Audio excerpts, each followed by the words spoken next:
The first step to doing a video or image redaction with Sighthound Redactor version 5 is to add media to the home screen. There's two ways to add media to the home screen. The first way is to click the Add Media button in the top right hand corner, find the media you wish to add, grab as many videos and images as you like and press Open.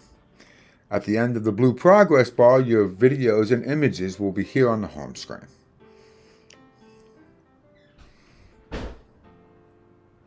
The second way to add media is to open up a second window. Again, find the videos or images you wish to add and drag and drop them onto the home screen. Now you're ready to do a redaction.